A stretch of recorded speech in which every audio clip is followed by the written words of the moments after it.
previous session we see that the popular forms of team ટીમને કેવી રીતે પોપ્યુલાઇઝ કર્યું હતું એ લોકોનું ફોર્મેશન કેવી રીતે આપ્યું હતું એ જોયું હતું. હવે આપણે આ લેક્ચરમાં જોઈશું આ સેશનમાં મેકિંગ ટીમ ઇફેક્ટિવનેસ, કેવી રીતે ટીમને આપણે ઇફેક્ટિવનેસ બનાવી શકીએ.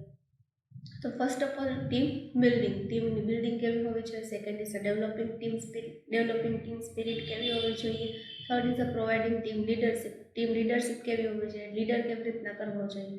Fourth is understanding the team વેલ્યુને અન્ડરસ્ટેન્ડ કેવી રીતે કરવું જોઈએ. અને fifth is others in which first team building it involves effort to develop and team groups of people who are working together for the common goal and possessing commitment to take a collective responsibility. એટલે એકબીજાના માથે responsibility જવાબદારી લઈને ગ્રુપને કેવી રીતે people convince કરશે કે group કેવી રીતે એ લોકોનું બિલ્ડ કરશે કે નવા ગ્રુપમાં કોઈ મેમ્બર્સ આવશે તો એ લોકોને ટીમની આખી ગ્રુપની આખી એ લોકોને કહેવું પડશે કે અમારી ટીમની આ રીતની આવી રીતના ટીમ અમારી આમ ચાલે છે, એવી રીતના ટીમને બિલ્ડ કરવાની, કેવી રીતના ટીમને ઇન્ક્રીઝ કરવાની રાઇટ વેમાં એ જણાવવામાં આવે છે.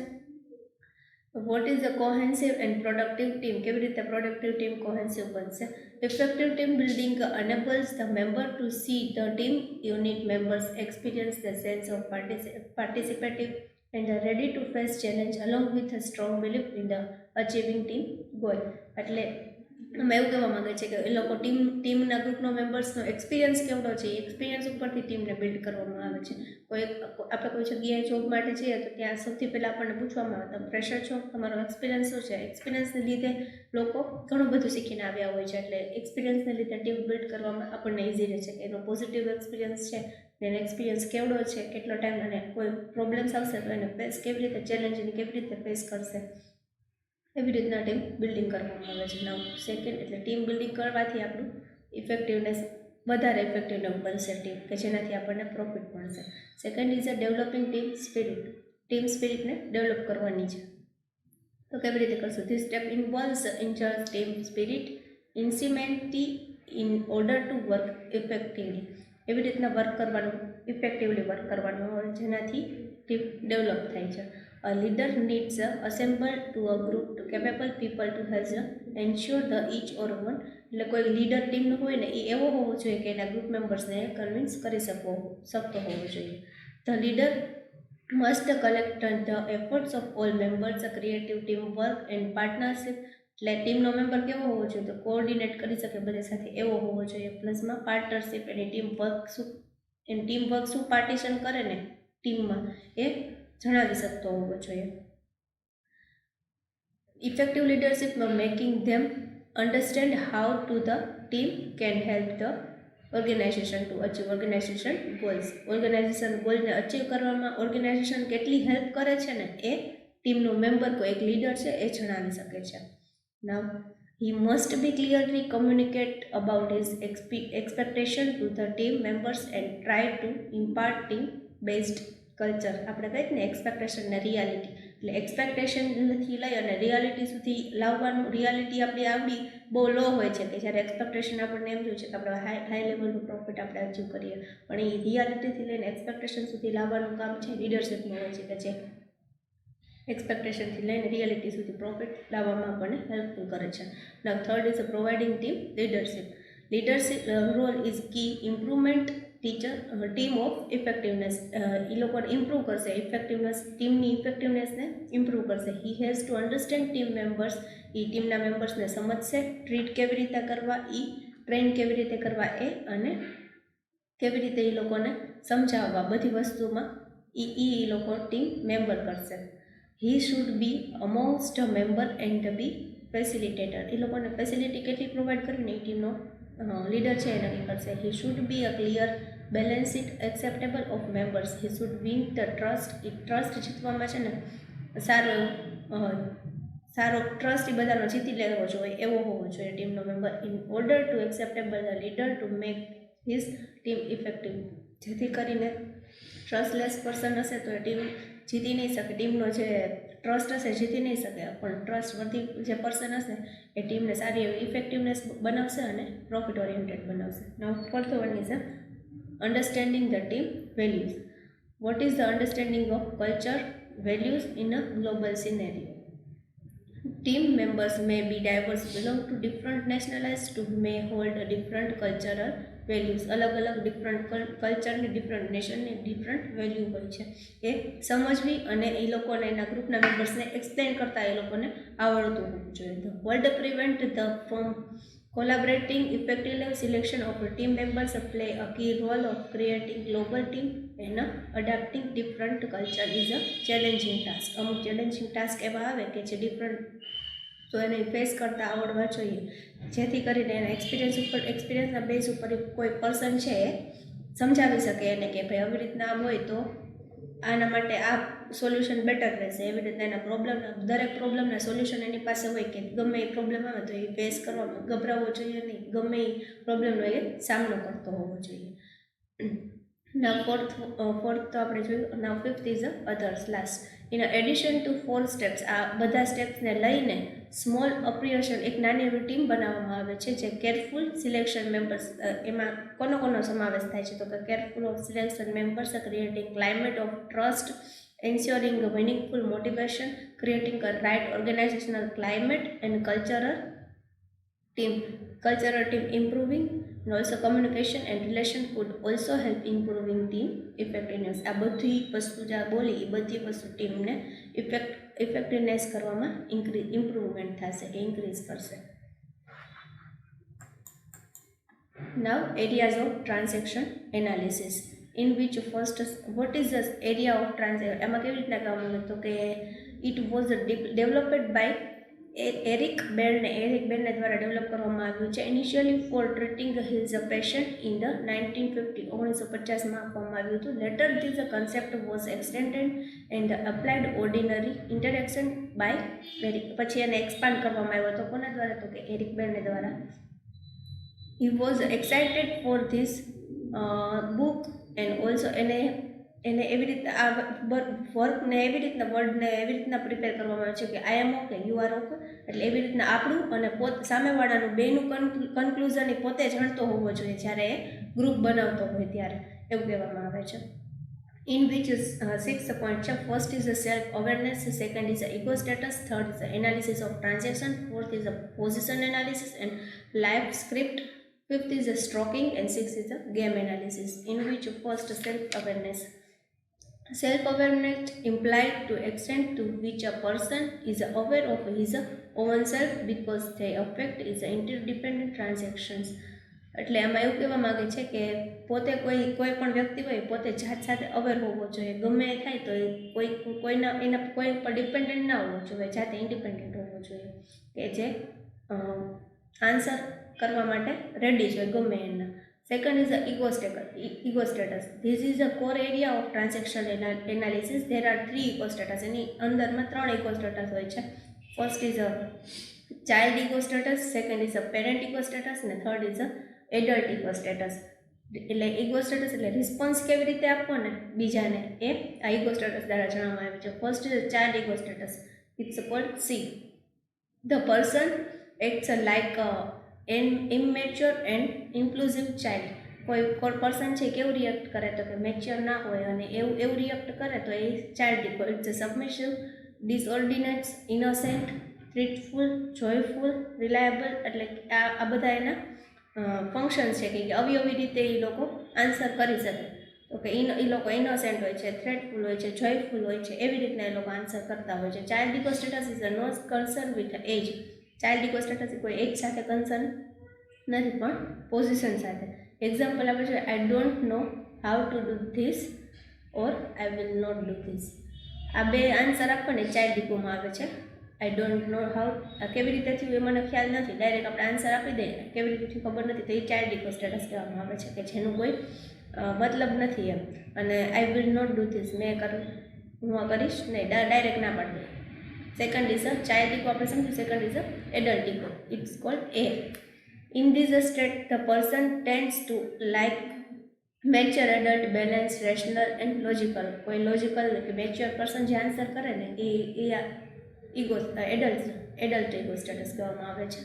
In which the person collect information, analysis, alternatives before making decision. Example આપણે જોઈએ, let us think about it.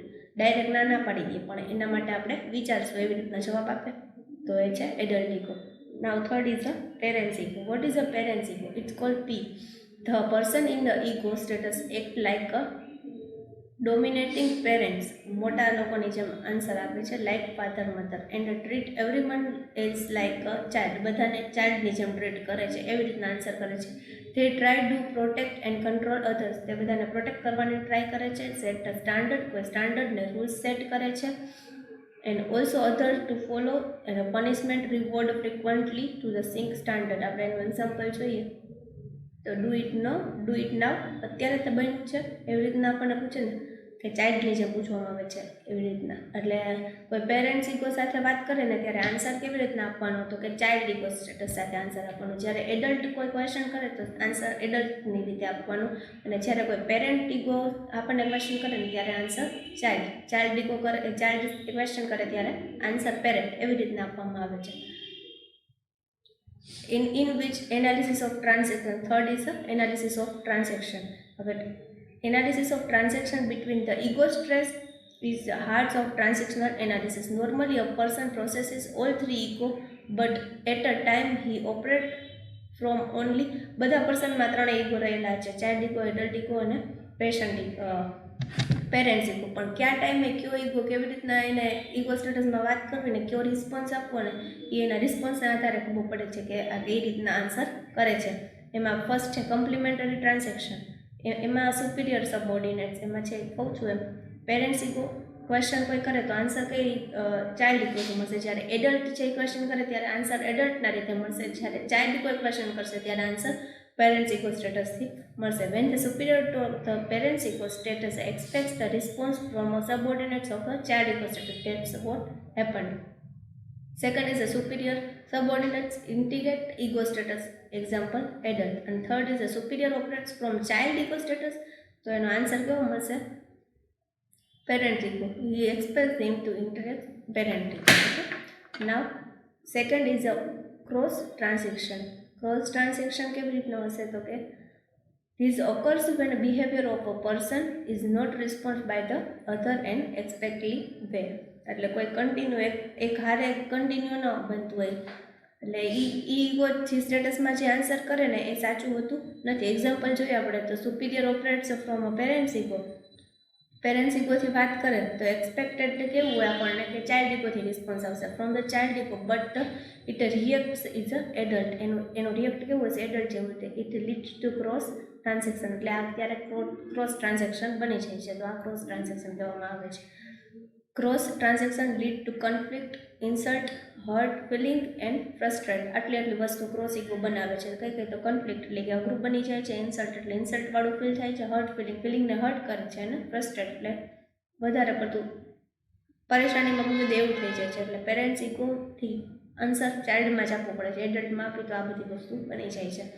Now C is a alternate transaction in which two egos state with a two different situation.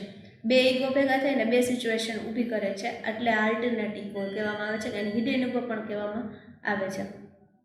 when a person acts and reacts from a different ego status, કે જે આ કંઈમાં ન રહેલું ને એવું different ego સ્ટેટસથી reason આપે ને તે reason parent is a not fixed, એટલે પ્રિડિક્ટેબલ ન હોય, ફિક્સ ના હોય, એવી રીતના આન્સર આપે છે. It was a result in alternate transaction, એટલે આમાં કોઈ કન્ટિન્યુઅસ પ્રોસેસ રહેતી જ નથી. These are most difficult to identify and understand, create a many problems for the organisation. આને સમજવા માટે બહુ જ મુશ્કેલ હોય છે, જેથી ઓર્ગેનાઇઝેશનને કયો પોતાની જાતને કયો રિસ્પોન્સ આપવો ને એ પણ ખબર રહેતી નથી, જેના માટે બહુ યુઝફુલનેસને પણ લિમિટેશન્સ બની જાય છે. Fourth is a position analysis and life script. This is a description about a person, his psychology, philosophy, goal, ambition and attitudes, and describe his a pattern of living. કેવી રીતના એ જીવે છે ને એ ડિસ્ક્રાઇબ કરવાનું હોય છે. લાઈક મેં પહેલાં જ કીધું હતું કે સ્ટાર્ટ થયું ત્યારે કે ઈગોને કેવી રીતે એનાલિસિસ કરે, તો સામેવાળા વ્યક્તિ કેવી રીતે શું વિચારતા હશે ને એ ઉપરથી ક્વેશ્ચન કરે છે કે હું ઓકે છું તો તમે આઈ એમ ઓકે, તો યુ આર ઓલ્સો ઓકે. એવી રીતના સામેવાળાને કોઈ ક્વેશ્ચનનો આન્સર આપણને ખબર હોય ને એ રીતના ક્વેશ્ચન કરવામાં આવે છે. I am okay, you are not okay, એવી રીતના કોઈ કોઈ આપણને ખબર છે કે સામેવાળાના મનમાં કે એ લોકોનો રિસ્પોન્સ શું હશે. It's a position analysis or life script. Fifth is a stroking. It means a hitting or giving a check. આંચકો ચેક ઇટ મીન્સ આંચકો આપવામાં આવે છે. Strokes fuel people by motivating them and keep them active and satisfied. કોઈ વ્યક્તિએ વસ્તુ માટે કરવા માટે સેટિસ્ફાઈડ હોય. It recognize the presence of other positive negative strokes affect people behavior like recognize a part of back provide position reinforcement whereas circumstances scolding and negative reinforcement. હવે આમાં કેવું કહેવા માગે છે કે તો કોઈને આ વ્યક્તિને આપણે સ્ટેટસ આપે, કોઈ તો એનું સ્ટેટસ આપણે લો આપ્યું હોય તો એ વ્યક્તિને કામ કરવા માટેની જે ઉત્સુકતા હોય, એન્કરેજમેન્ટ જે ઘટી જાય છે, કારણ કે એને લો સ્ટેટસ મળેલું છે. જ્યારે એને હાઈ પોઝિશન ને હાઈ સ્ટેટસ મળશે ત્યારે એ વર્ક કરવા માટે ઓરિએન્ટેડ બનશે કે એન્કરેજ થશે જાતે. નાવ 6 is the game analysis.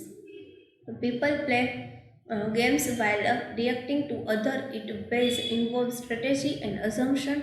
Games are played to desired response meet some expectation.